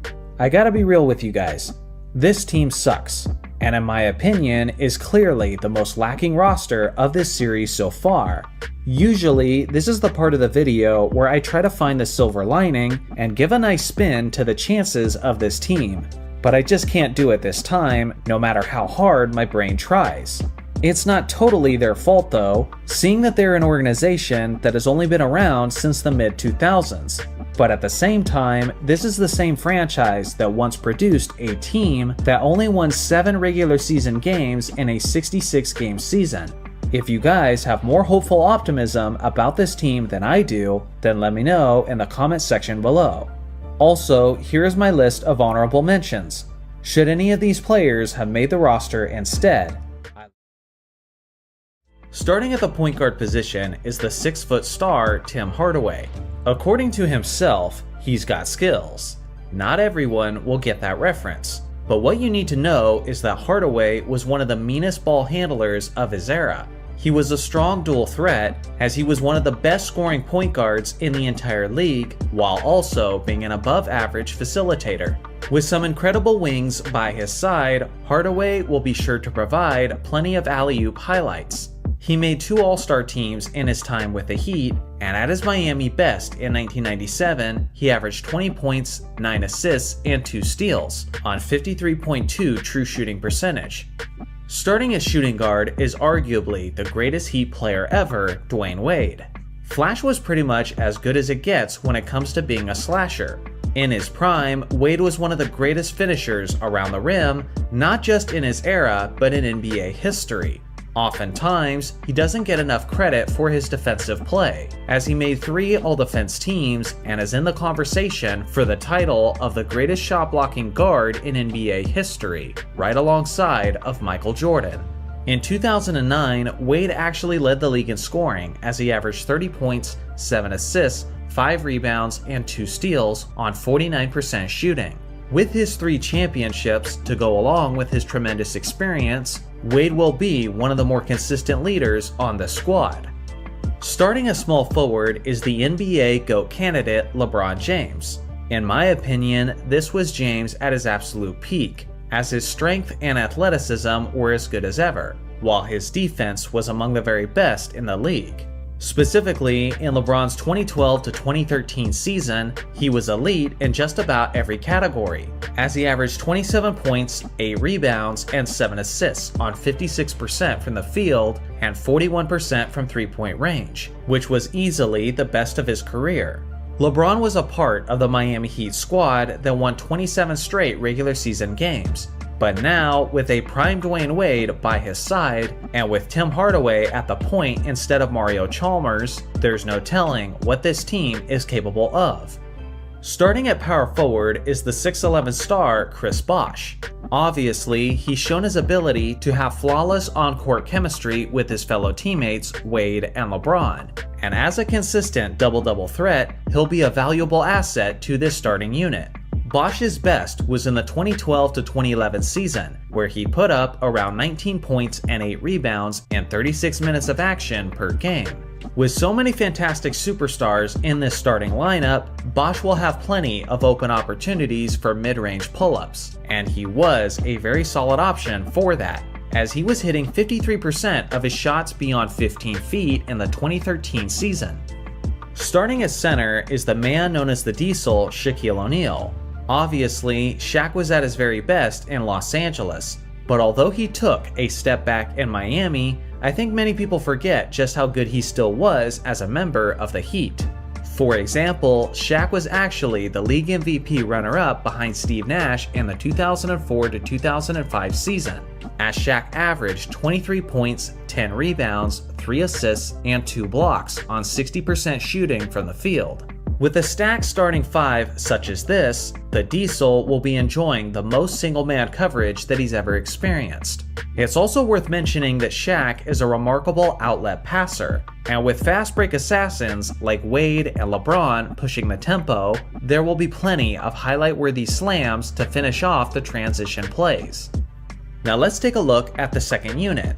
The backup point guard is the 6'3" All-Star Goran Dragic. At his best, he was one of the more underrated floor generals within the league. He was also a very sound decision maker, as he averaged fewer than 3 turnovers per game in every single season of his career. In 2017, at the age of 30, Dragic put up averages of 20 points, 6 assists, and 4 rebounds on 47% shooting from the field. He was also an elite 3-point shooter that season, as he was hitting 40.5% of his attempts, and that skill set will especially be valuable when he finds himself on the court with LeBron, who loves to find those open shooters. The backup shooting guard is the all-time great sniper Ray Allen. Not only is he a fantastic floor spacer, but he was one of the most clutch shooters of all time, which is a fact that Miami fans know quite well, as he hit the most important shot in the history of the franchise. He didn't join the Miami Heat until he was 37 years old, and in that first season with the team, he only averaged 10 points and 25 minutes of action per game. Regardless, when it comes to role players who can keep the defenses honest, there isn't really a better option than a lethal Ray Allen spotting up in the corner. The backup small forward will be the 6'7" star Jimmy Butler. Simply put, he's one of the all-time great playoff performers. He's also a dangerous two-way threat, as he's made 5 all-defense teams throughout his career and even led the NBA in steals per game in 2021. As talented as this all-time group is, there's no question that they will make the ultimate team playoff bracket. And with that being said, that's where Butler will shine the brightest, as he has a clutch gene that is rivaled by very few greats. The backup power forward is another defensive anchor, Bam Adebayo. Usually, he's starting for Miami at the center spot, but he is capable of playing the 4, and given who the centers are on this roster, the 4 spot will have to do. The best days of Bam's career may still be ahead of him, but as of now, he's a consistent 2010 guy who shot a tremendous 55% throughout his career in Miami. Occasionally, he'll also make a great substitution for Shaquille O'Neal in late-game situations, seeing how Bam is actually a pretty decent free throw shooter, which will make the Hack-a-Shaq strategy ineffective for opposing teams. The backup center is simply one of the greatest rim protectors of all time, Alonzo Mourning. Zoe was an intimidating two-way player who could score, rebound, and block shots with the best of them. He was a 5-time All-Star during his Miami years, and he actually led the league in blocks per game twice, getting as high as 3.9 in 1999. Alonzo was the league's Defensive Player of the Year twice, and his defense was a major help towards their NBA championship in 2006.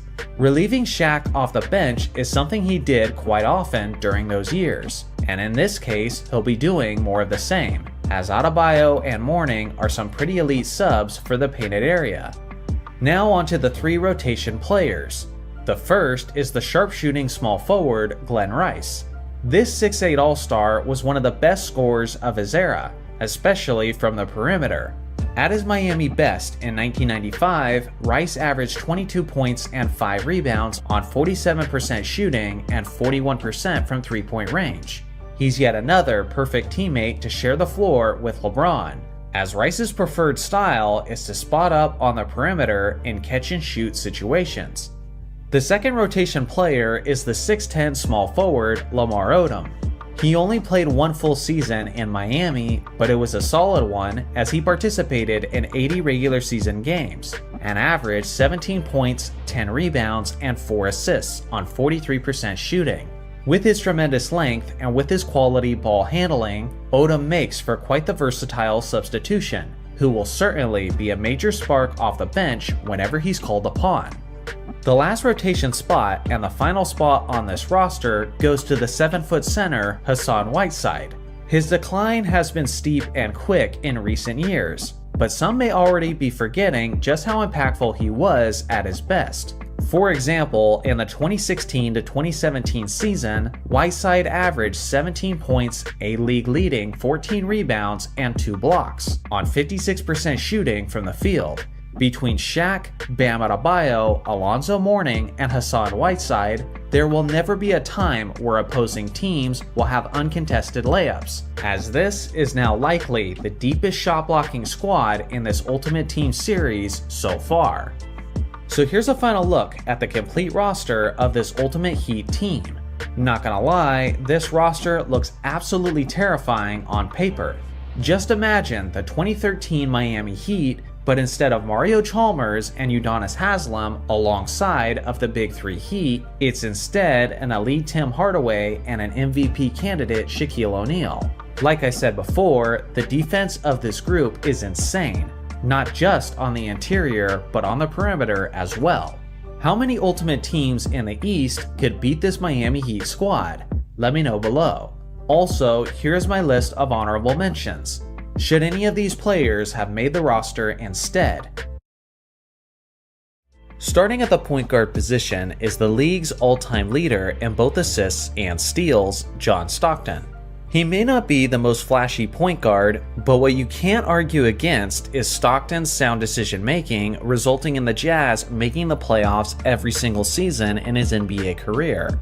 Of the 6 highest assists per game seasons in NBA history, John Stockton has 5 of them. Especially in the 1989-90 season, he was a monster statistically, as he averaged 17 points, 14.5 assists, and nearly 3 steals, on remarkable efficiency splits. Beyond that, he was an elite defensive player, as he made 5 all-defense teams and won 2 steals titles. Starting as shooting guard is the 1970s star who was way ahead of his time, Pistol Pete Maravich. This guy was a capable perimeter assassin who scored a large portion of his points from three-point distance before the three-point line even existed. With Stockton and Maravich in the starting lineup, the ball movement on this starting unit will be beautiful, as every open player will be found the instant they've created the space. At Pistol's best in 1977, he averaged a league-leading 31 points, 5 rebounds, and 5 assists on 43% shooting from the field. Starting at small forward is the fundamentally sound scorer Adrian Dantley. Although Dantley is probably most known for his time in Detroit, without question, the prime of his career was in Utah. He was a mid-range nightmare for opposing defenses, as he was incredibly crafty at getting to his spots. Over a 4-year stretch from 1981 to 1984, Dantley averaged north of 30 points per game, 6 rebounds, and 4 assists, while hitting an insane 56.4% of his shots, which is incredible efficiency for an elite center. But for a small forward who leads the league in scoring, that's completely unheard of. Starting at power forward is the mailman Karl Malone. For a while, he was the model of scoring consistency at the 4 spot. Not only was he one of the strongest players of league history, but he also had a smooth mid-range jump shot in his arsenal. The pick and roll between him and Stockton was the bread and butter of the Jazz in the 1990s, and it will continue to be a force on this ultimate team. Malone was also an underrated defensive player who made 4 all-defense teams in his career. He wasn't much of a shot blocker, but he was an absolute wall in the low post, refusing to give offensive players quality spots on the floor. Starting at the center position is the 7'4" monster Mark Eaton.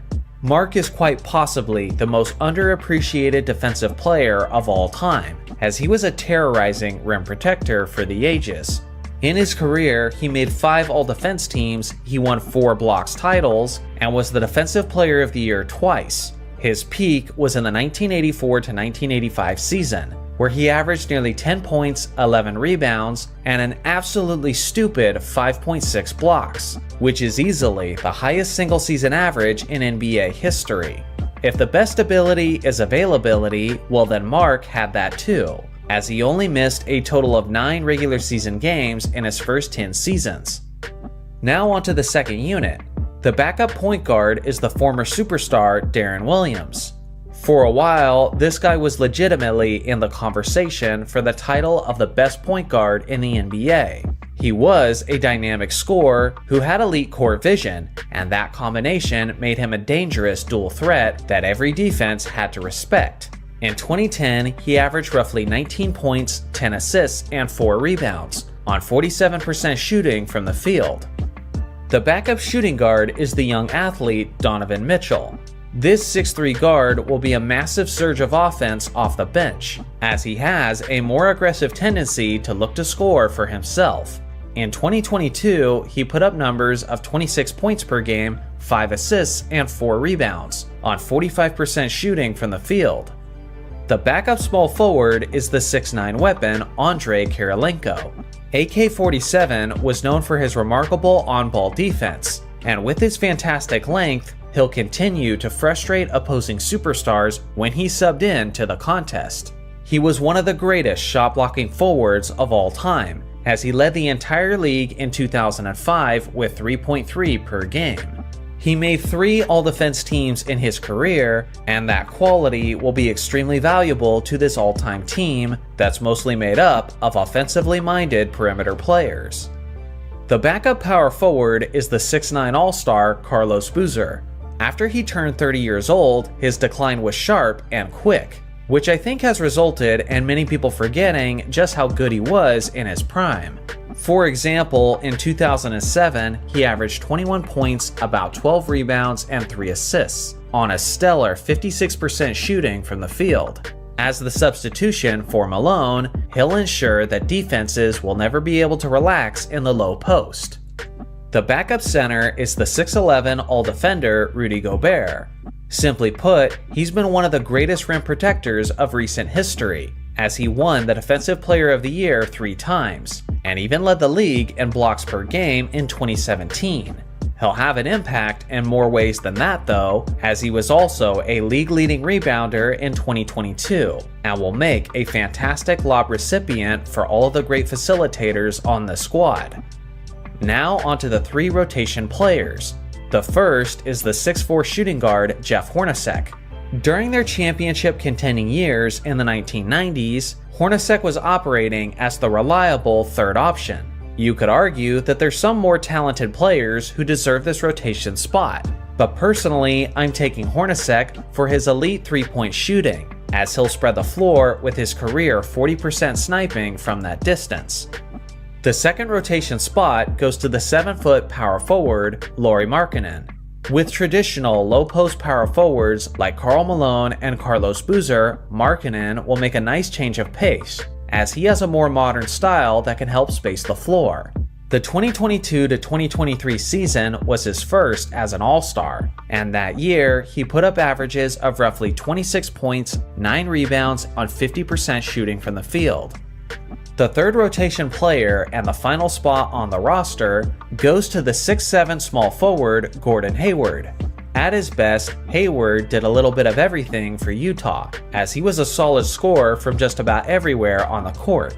He was an NBA All-Star in 2017, and that season he averaged 22 points, 5 rebounds, and 3 assists on 47% shooting and 40% from three-point range.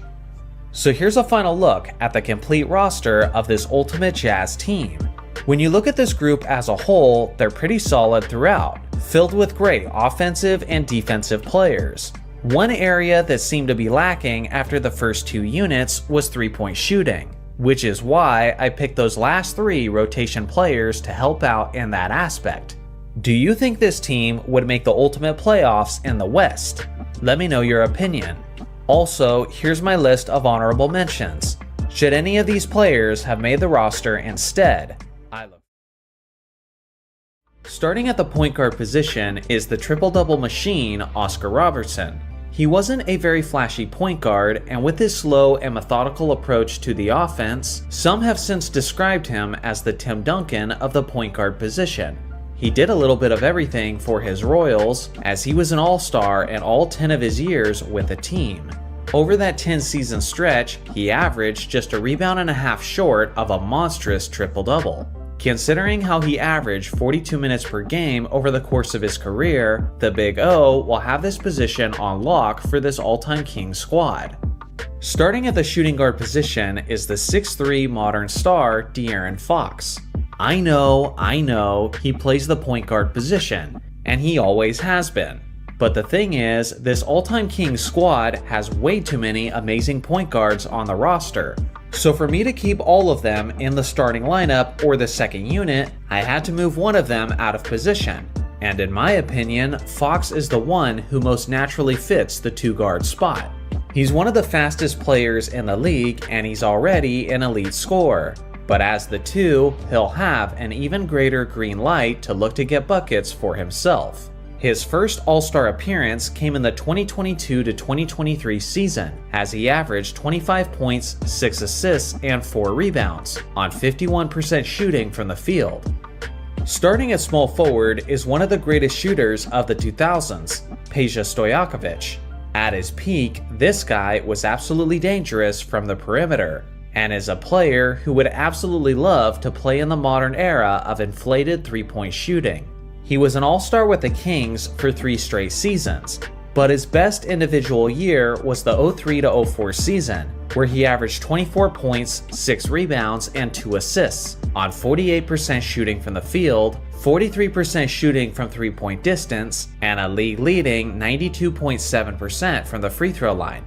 Simply put, when this guy got hot, he was basically automatic from any distance. And with facilitators like Oscar Robertson giving him opportunities, he'll be capitalizing on plenty of good looks. Starting at power forward is the 6'10" Sacramento legend, Chris Webber. For a while, this guy was genuinely in the conversation for the title of the best power forward in the entire league, which truly says a lot when you consider the fact that he was competing against the likes of Tim Duncan, Kevin Garnett, and Dirk Nowitzki. The ball movement will be beautiful on this starting unit, as Webber was an underrated ball handler and an underrated passer in his own right. At his individual peak in 2001, he was among the league leaders in scoring and rebounding, while being 5th among power forwards in assists per game. Starting at center is the one they call Boogie, DeMarcus Cousins.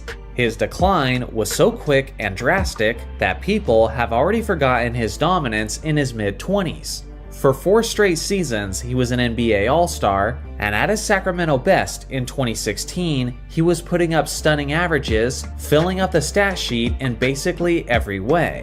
Continuing with the theme of this roster so far is his underrated passing ability as a big man, as Boogie was frequently among the league leaders in assists per game at his position. Now on to the second unit. The backup point guard is the 6'1" Hall of Famer Nate "Tiny" Archibald. Despite his undersized frame, this guy was an absolute weapon in the 1970s, who would consistently torch opposing teams in a variety of ways. For evidence of that, look no further than his 1972-73 season, where he led the NBA in points and assists in the same season. That year, he averaged 34 points, 11 assists, and 3 rebounds on 49% shooting. Again, this is the first guy coming off the bench, which should tell you the kind of nightmare that perimeter defenses will be dealing with whenever they have to face this Kings group. The backup shooting guard is arguably the most underappreciated player of the 1990s, Mitch Richmond. He was a 6-time All-Star, and all 6 of those seasons were in Sacramento. He was a fantastic all-around scorer who doesn't get the shine he deserves simply because his team didn't get any deep postseason runs, which had more to do with his lacking supporting cast rather than his individual abilities. At his best in 1997, he was averaging about 26 points, 4 rebounds, and 4 assists on 54% shooting and a deadly 43% from three-point range. The backup small forward is the controversial star, formerly known as Ron Artest. He spent only 2 seasons of his career in Sacramento, but he made a massive impact both offensively and defensively while leading his team to the playoffs in 2006. At his Sacramento best in 2008, he put up roughly 20 points, 6 rebounds, and 2 steals on 43% shooting and a solid 38% shooting from three-point range. The backup power forward is one of the 75 greatest players of all time, Jerry Lucas. This 6'8" legend was a perennial all-star in his time as a Cincinnati Royal, and although Wilt Chamberlain and Bill Russell stole all of the attention for their dominant rebounding, Lucas was an all-time great rebounder in his own right. He had many great seasons, but specifically in 1965, he averaged 21 points and 20 rebounds, while being 3rd in the league in field goal percentage and 8th in the league in free throw percentage. His efficiency would be considered great by today's standards, but by the standards of the 1960s, it was absolutely incredible. That kind of reliability will be something that benefits this squad whenever he comes in off the bench. The backup center is the Kings All-Star, Domantas Sabonis. In the cases where Boogie decides to get 2 quick technical fouls, Sabonis will make a great substitution. In the 2022-2023 season, he was averaging 19 points, a league-leading 12.3 rebounds, and 7 assists on a remarkably efficient 61.5% from the field. Once again, he's yet another Kings player who's an excellent passer and playmaker, so the ball movement certainly won't suffer when he's on the court. Now on to the 3 rotation players. The first is their reliable point guard, Mike Bibby. In this franchise's time in the city of Sacramento, they've never been closer to winning the championship than they were when this guy was the floor general. He didn't have many flashy highlights, but Bibby was a smart decision maker, a solid perimeter shooter, and a player with a tremendous clutch gene. He'll really have a hard time finding minutes behind Oscar, Archibald, and Fox. But assuming he is able to make it onto the court, the offense will be in good hands. The second rotation spot goes to the 6'6" small forward, Jack Twyman. He's an NBA Hall of Famer and a 6-time All-Star, who was one of the best scorers in the league throughout the 50s and 60s. At his best in 1960, he was averaging 31 points, 9 rebounds, and 3 assists on 42% shooting. The last rotation spot goes to Twyman's teammate and friend, Maurice Stokes. This 6'7" power forward was not playing in the NBA very long before his life-altering head injury.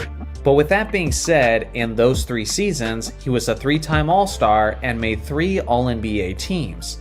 In only his rookie season, he led the NBA in rebounding with 16.3 per game. Simply put, he was an athlete with strength and athleticism that was way ahead of his time. and if it wasn't for the injuries, many believe that he would have been a rival to Bill Russell. So here's a final look at the complete roster of this Ultimate Kings team. Honestly, this franchise surprised me quite a bit. They've been in existence since the early years of the NBA, which certainly helps when it comes to acquiring talent. It's a pretty well balanced team, but the things that stand out to me the most is their plethora of elite scorers and their insane ball movement. With so many elite passers on this squad, it will be like the 2002 Kings on steroids, and would certainly be fun to watch. Do you think this team would have a chance at making the ultimate playoffs in the West? Let me know below. Also, here's my list of honorable mentions. Should any of these players have made the roster instead, Starting at the point guard position is the 6'4" Hall of Famer Walt Frazier. In a franchise loaded with incredible point guards, Frazier is without question the best of the best. He was an NBA All-Star for 7 straight seasons with the team, and thanks to his solid scoring and facilitating, he was able to help the Knicks win 2 championships.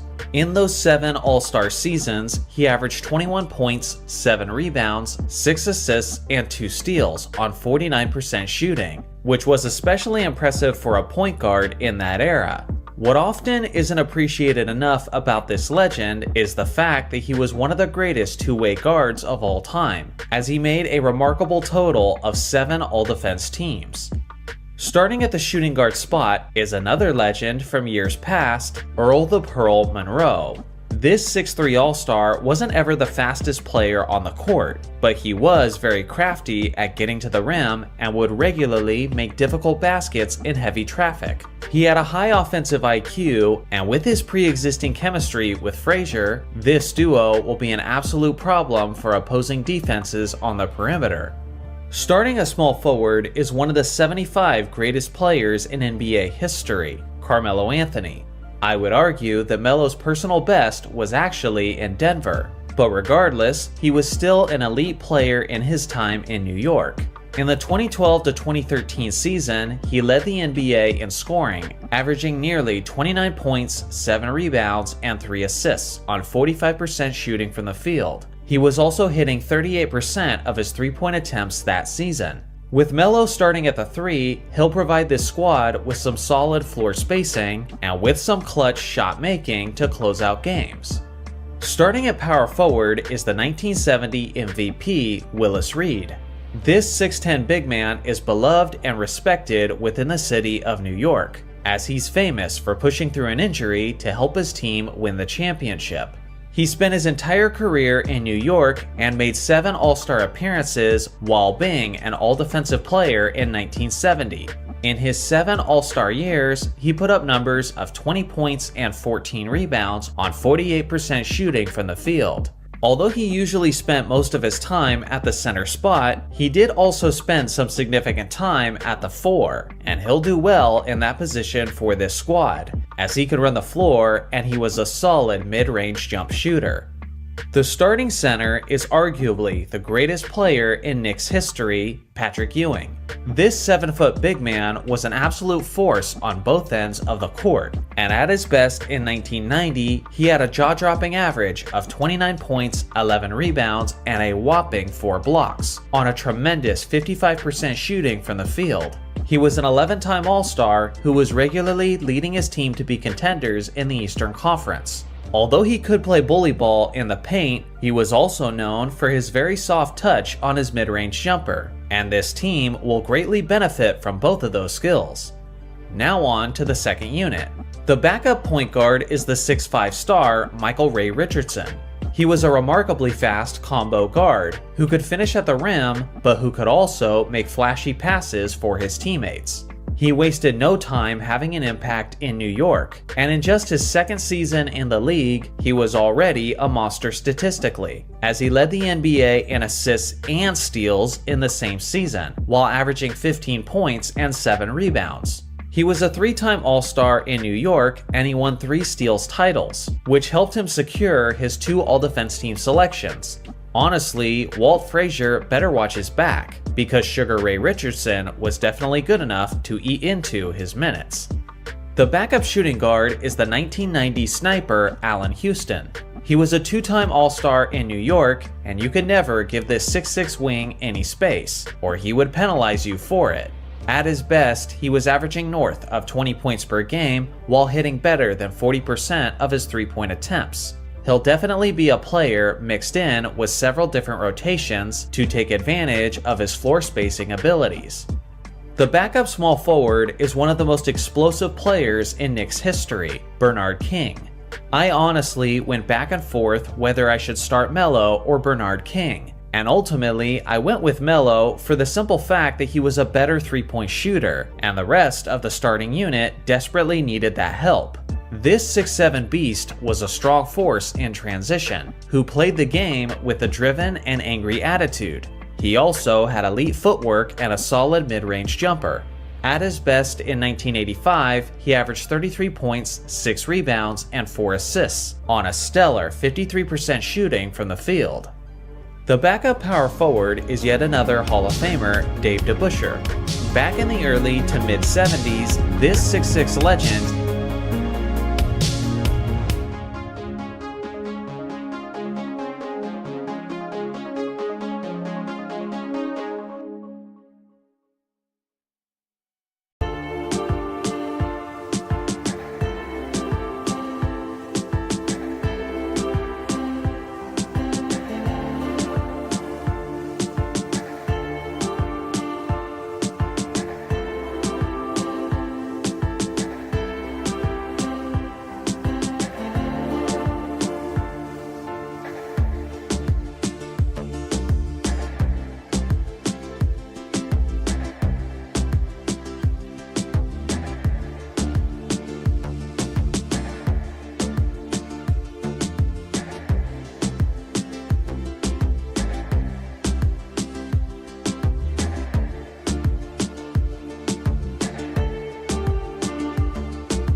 Thank you.